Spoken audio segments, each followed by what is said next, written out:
There are some things about getting old. You can do anything up on the stage and they'll still clap. Thank you very much. This is Dr. Jim Duke. And I'm going to start out with Appalachian songs, just because I'm always double-heading, and I'm going to be singing this before an Appalachian group in a couple of weeks.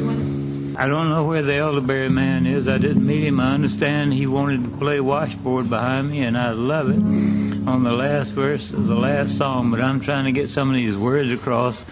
Remember, Mark said I was barefooted, and I come from where we call it a toothbrush. Otherwise, I'd have my teeth in. Oh, elderberry, like black cherry, extraordinary, good for you and tastes real good too. My elders think an elder drink might even help stop avian flu, better than Tamiflu. Can an elderberry tune strengthen your immune? If you sing as you sip that brew so divine, good medicine sure, the elderberry cure. As a jam or a juice or a wine, works out fine. I'm wasting at tasting elderberry wine. I think it stopped that swine flu of mine. Some people say that it keeps flu at bay, but I still say go the herb away. Yes, I still say elderberries away. Yes, I still say it's my own damn way. And I confess, this an educated guess.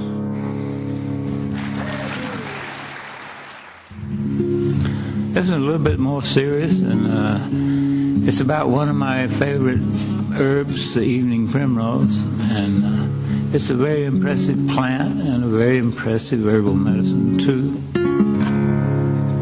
And it's an invasive weed, like about a third of the medicinal plants in my green pharmacy garden.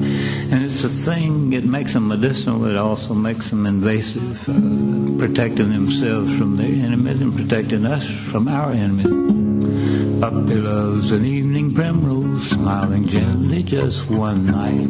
What pain the morning knows when she pales with moon daylight, moon daylight. But I'll keep on looking for her right until my dying hour. Must confess that I adore her, that pretty golden flower. So she starts to smile at twilight when the dew begins to fall, when the hawk moth starts her flight and the owl begins her call. Yeah, one 4th of July we had red, white, and blue monardas in the garden in flower for July the 4th. And instead of fireworks, we sat out in the gazebo watching to see when the first evening primrose would open, and then we'd make predictions about when the first hawk moth would zoom in. Very impressive. And she glows within the gloaming with the day's last days of light, rays of light. But my puppy is gone a-roaming, she's a lady of the night. Yeah, they call it Juan Diego del Noche in Peru. Evening primrose, lovely night. My poor heart knows we were right. Golden flowers, dusk to dawn. Fleeting flowers, love the light she radiated, it was beautiful indeed. Now it's gone and dissipated, and my heart is gone to seed. Seems she only smiled at night, limply wilting her first day. And the love that seemed so right, smiled one night and went away. Then came them thousands of seeds, but those seeds are rich in gamma-linolenic acid, and that's one of the best things for premenstrual syndrome. Scotia Pharmaceuticals over in England spent at least $80 million getting it approved for the symptoms of premenstrural syndrome. And I've got a lot of correspondents who just shake it on a poppy seed roll, using it as a substitute for the poppy seed and getting that GLA. But at the same time, they're also getting tryptophan, which is also good for the symptoms and also approved in Great Britain for the symptoms of menopause. Now here's one that's older than the ones I've bothered you with so far. This one takes me back to China in 1978. What a tour. Ben Zaracor from Famali Herbs, Mike Chinoy, CNN then, and I think CNN now. Walter Lewis, medical botanist at St. Louis, then and still now, and out collecting out west, young man. But we had a beautiful translatress there in China, and she said, sing us a folk song. We were in the Marble Boat out near Beijing, and since we were sponsored by ginseng, we were there to study Eleutherococcus, the Eleutherol ginseng. I said, well, I'll make up a song real quick about ginseng. One of the best adaptogens, probably the best, if you don't like rhodiola or schizandra or something like that. But this, I think, is a good song. It gets a little bit racy in the middle, but I had it translated into Chinese, and I could tell that the translation was good when the translatress blushed.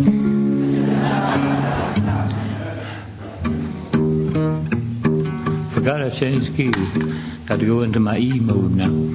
From the bluegrass of Carolina to the hills of northeast China, I've been and I'm going back again. Did I really find the truth? Chinese fountain of youth, the herb that the Chinese call ren shen, makes an older man cocksure and a younger man endure, makes an older woman younger and a younger woman hunger. Ginseng, sing gin, sing little thing and swing, sing little thing, ginseng. Searching for the Holy Grail on the Appalachian Trail, when I found that herb they call ginseng, growing deep down in the woods. That's where I got the goods.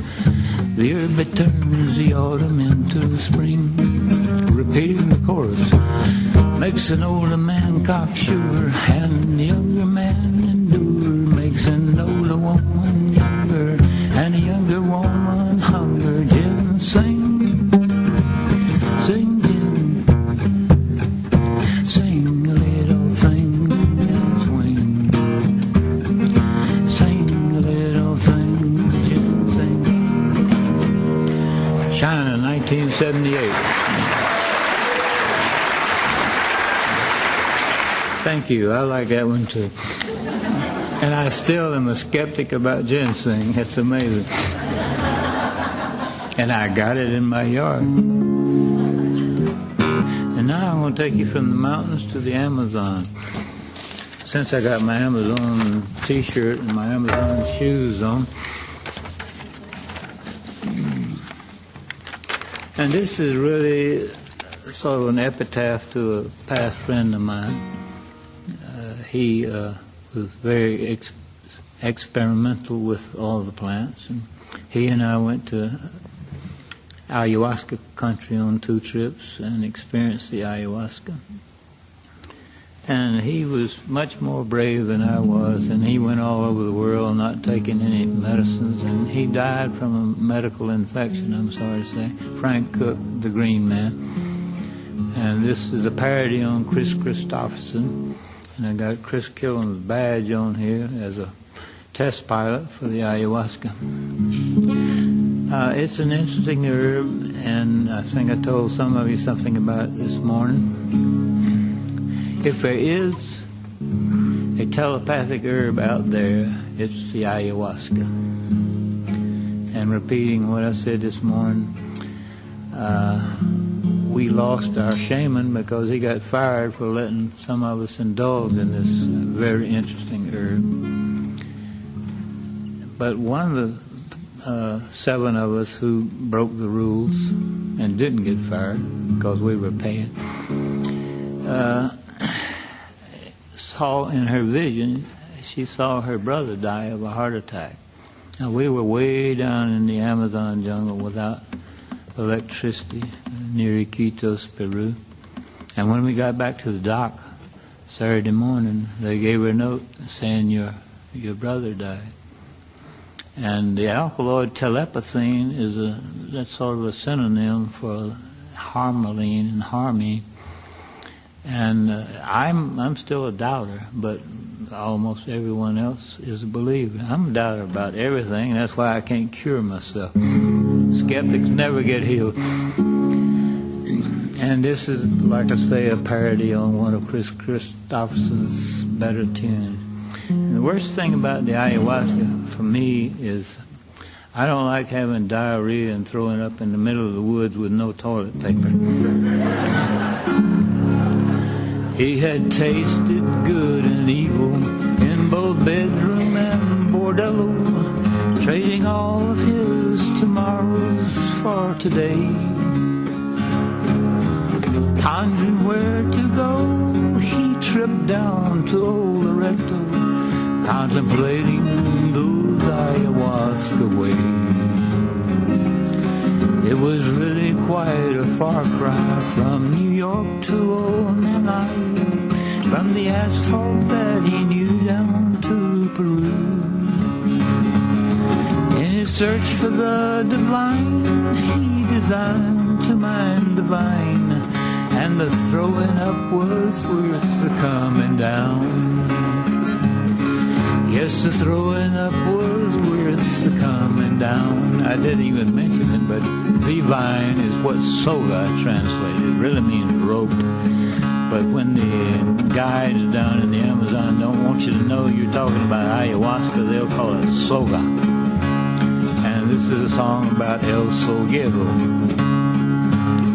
He's a poet. He's a prophet. He's a walking contradiction, kind of low when flying high. He's a brojo, a soguero, rolandero, curandero. With celestial connection, he now navigates the sky. And the throwing up was worth the coming down. And the going up is coming back around. With my thanks. And I have a signed copy of this song by John Prine, another great wordsmith. His original song was called Paradise, and I just call this one Paradise Lost. And in a sense, I'm parasitizing John Prine, or paradising, I think is the word they use more often. But it was a great song about a river, I think in Arkansas or Kentucky, that got hauled away by Mr. Peabody's coal train. And this one I sung to many of my Amazonian tourists, some of whom are here tonight. And at the same time I praised John Prine for his very thoughtful song about the river and the fouled river. Well, praise John Prine and I hope you don't mind if I mimic your song, help the forest along. Even while I am singing, the axeman is swinging, chopping down all that green to plant corn, squash, and beans. Oh, Daddy, won't you take me to the primary forest by the Amazon River where paradise lies? So sorry, my son, but the forest is gone. I'll show you some slides. What a terrible thought. That'll have to suffice.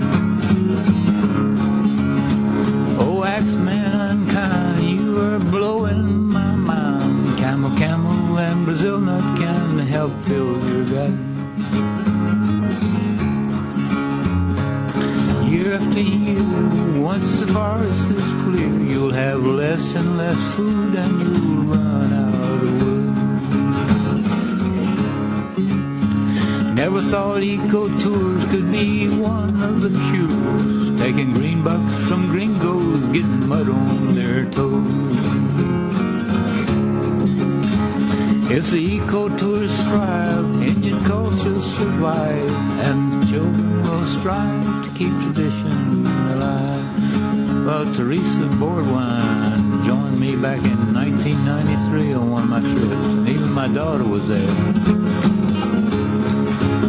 1993, and they listened to my shaman talking about the ayahuasca, and just hearing him talk about it made me lose a beat. He saw Arco de Iris con mil colores, a rainbow with 1,000 colors. And they were transcendentalized by just his discussion of the trip. But she said, Dad, I like that song you're singing. And if you'd shown me this place before, you wouldn't even be a grandfather. I'd be the ethnobotanist down here studying these people. But that song you're singing about Daddy and my son, that's very sexist.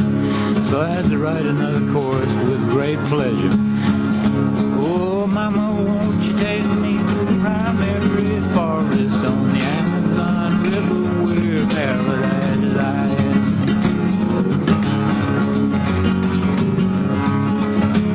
So sorry, my daughter, but I don't think I ought to. We waited too long, now the frost is gone.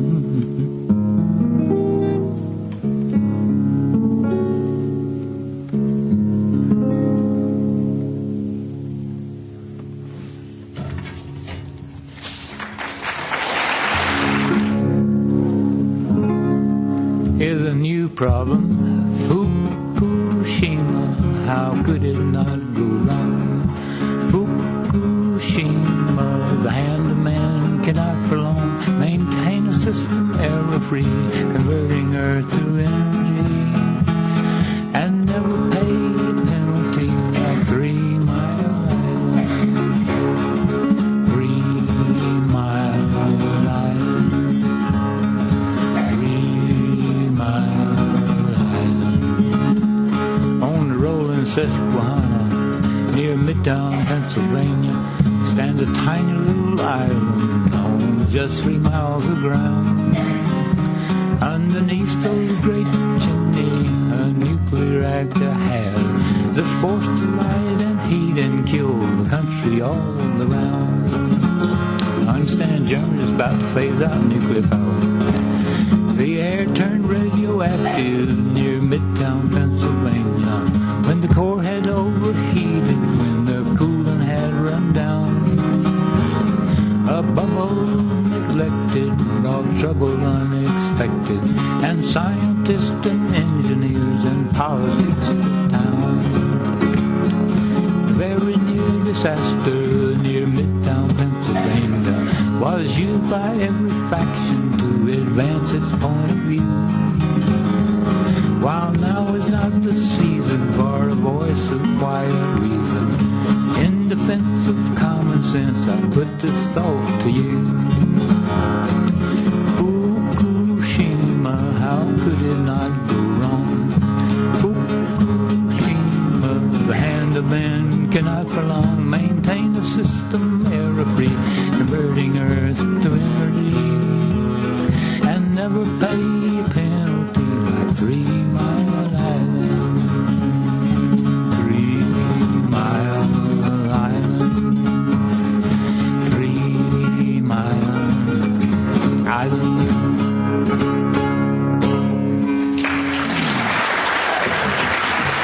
Peggy and I always enjoy coming back to North Carolina. I won't tell this. I think I got another minute.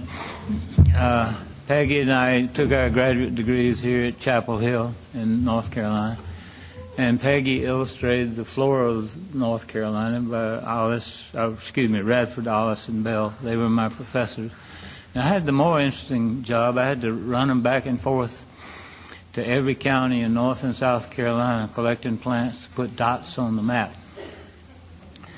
And Peggy illustrated the flora, and all I did was get to run around with the guys. And I meant to say this when I was thinking about the ginseng. We'd get into Wilkes County, North Carolina, and you can't find much ginseng, but everywhere you went, there was some farmer with a shotgun because he was mixing moonshine. But now it's pot they got growing down there. So I didn't plant any encores, but another Chris Christopherson.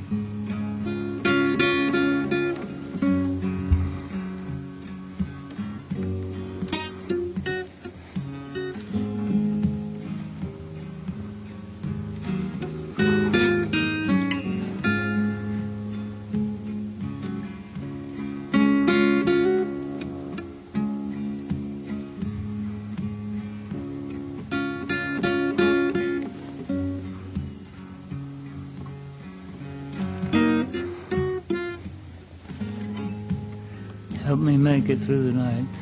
But I put the herbal words to it, which I didn't bring with me. And it was kind of sexy, too. Something about it. No, I ain't going to sing that one since I don't know it at all. Way back in the hills, when a boy I once wandered, where deep in her grave lies the girl that I love. All from this earth,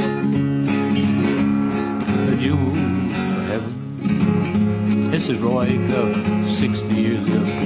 More precious than diamond, more precious than gold. And I even played in Nashville, Tennessee when I was 16.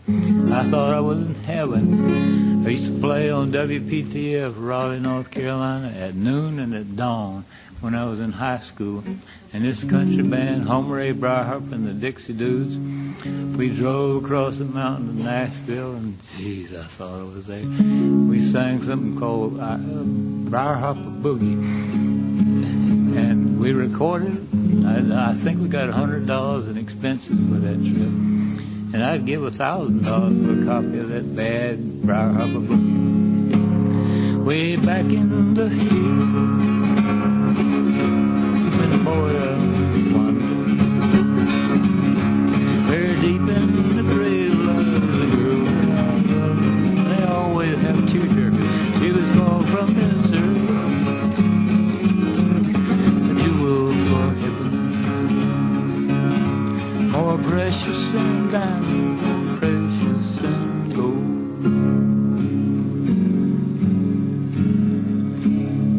I gotta quit. I ain't got no more.